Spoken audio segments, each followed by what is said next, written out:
من منطقة الخليج ولن أحدد البلد، حكاية ورب الكعبة حقيقي، نقلها إلينا من أثق في علمه من العلماء المخلصين، كتب وقائعها عن صديق لهذا الشاب قد تاب، ويحكي قصة صديقه. يقول هذا الصديق: لي صديق عشق فتاة وهام بها حبا من دون الله. ما توحد الله. نسوان ايه؟ هم اسمهم كده في اللغة. نسوان ايه وفتيات ايه؟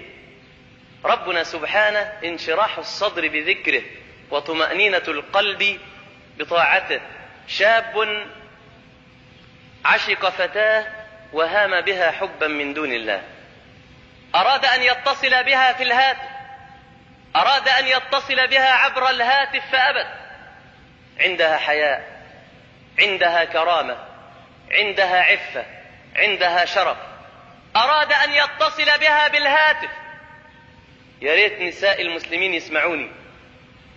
يتصل ثم تكتب عليها عند الله ويهددها بهذا الاتصال ويسجل لها، وتكون المصيبة طامة وتتنازل عن عفتها وشرفها. انظري إلى هذه الفتاة التي أقص خبرها. أغرب من الخيال. شاب عشق فتاة وأراد أن يتصل بها بالهاتف، إلا أنها أبت وتمنعت. حيائي يمنعني أبدا، لا يمكن بحال من الأحوال أن أسمح لنفسي أن أخالف ربي ومولاي وأن أهين والدي. أراد أن يلتقي بها، امتنعت. تبدأ نقعد بس 5 دقائق على الكورنيش، ولا كورنيش ولا غيره، أبت. فازداد حبه ودخل إلى أهلها من باب بيتها: زوجوني ابنتك. قالوا: لا، أنت على معاصي، أنت على معصية نعرفه، وأنت دائما لا تطيع ربك، فإن أخلاقها تعلو أخلاقك. أنت مش متكافئ مع أخلاق هذه الفتاة.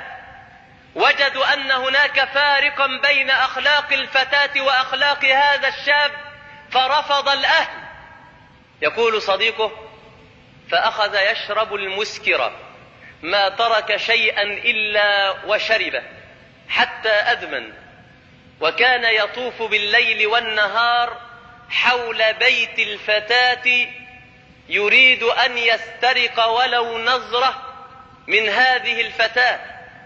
يطوف ببيتها كما يطوف المسلمون حول بيت الله الحرام. أشرك بالله سبحانه وتعالى وهام حبا على وجهه وجن جنونه. وفي يوم من ذات الأيام وهذه الفتاة صغيرة السن، إلا أن الله كان له أمر، نزل ملك الموت عليه السلام فماتت الفتاة بأمر الحي الذي لا يموت. وكان الخبر عند أهلها كالصاعقة، إلا أن الخبر وقع على قلب المحبوب كأجمل ما يكون، فعاد لصاحبه وقال: أعلمت يا صاحبي أن محبوبتي ماتت صباح اليوم؟ قال: أعظم الله أجرك. قال: أنا لا أريد منك عزاء. يقول الصاحب: فنظرت في عينيه فإذا بشيطان ينظر. شيطان ينظر. قلت له: فيما تفكر يا صاحبي؟ قال: سنمشي مع المشيعين، هنشيع جنازة محبوبتي النهاردة. فقال له وهو ينظر في خبث وبابتسامة شيطانية: اليوم يومي والليلة ليلتي. قال: ماذا تقصد؟ قال: اليوم آخذ من حبيبتي ومحبوبتي ما لم أنله في حياتها. فضحك الصديق وقال: أنت تمزح، أنت بتهرج، تعبث، أنت تمزح. قال: أنت بتهرج يا حبيبي. قال له: لا والله لا أمزح، اليوم أنال منها ما لم أنله في حياتها. ماذا تعني؟ قال: آخذ منها ما يأخذ الرجل من زوجته. كيف ذلك؟ قال: أمشي مع المشيعين ثم أدخل المقابر، وحين تخف الأقدام أنبش القبر، ثم آتي حبيبتي كما كنت أريد منها في الدنيا. قال الصاحب له: اتق الله، اتق الله، أنا وأنت على المعاصي دائما، إنما توصل الحكاية لأن احنا نمثل بجثة ميتة بفتاة عفيفة شريفة. ده عارف طول عمرها عفيفة شريفة تهتك عرضها بعد موتها، لم ينل منها الناس نظرة في حياتها، تريد أنت أن تنبش قبرها؟ قال: إليك عني ولا تصاحبني.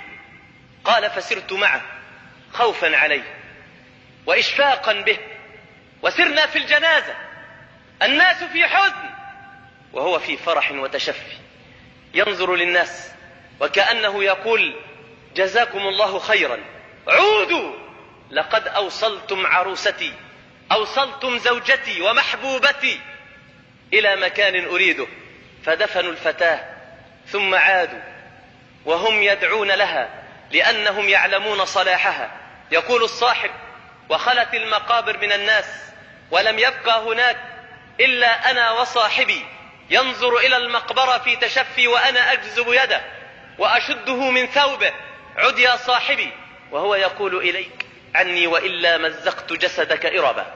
فأخرج سكينا من جيبه ثم رفعها في وجهي وقال: ابتعد عني.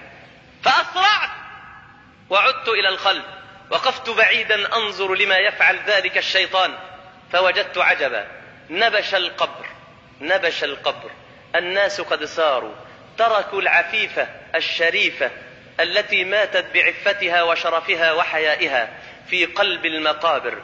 لسان حال الناس جميعا وقتها يستمعون لنداء الملك الكبير المتعال، يسمعون لهذا النداء بلسان الحال: يا ابن آدم رحلوا وتركوك، وفي التراب وضعوك. يا ابن آدم رحلوا وتركوك، وفي التراب وضعوك، ولو ظلوا معك ما نفعوك، ولم يبقى لك إلا الله، وهو الحي الذي لا يموت. ما عادش الا ربنا. يقول الصاحب: فاقترب صاحبي من القبر وأنا أقول: سيرجع، سيعود، لن يفعل ذلك.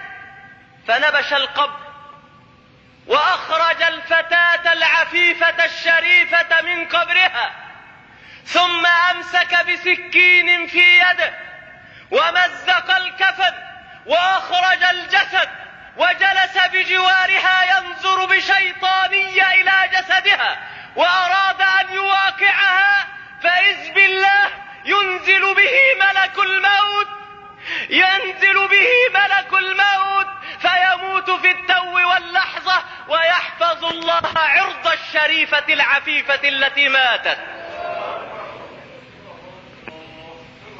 يقول الصاحب: نظرت لصاحبي فإذ به يرتعد وهو يقترب من الجسد، وإذ بالله يرسل ملك الموت عليه السلام فيقبض روحه على حالته.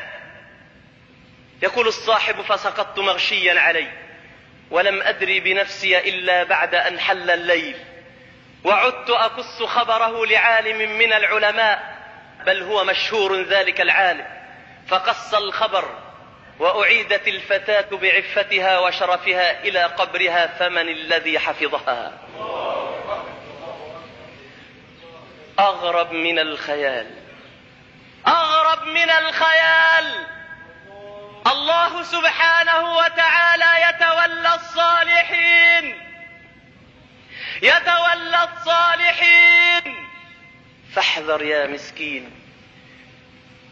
الله ولي الذين آمنوا، يدافع عنه، يدافع الله عن الذين آمنوا.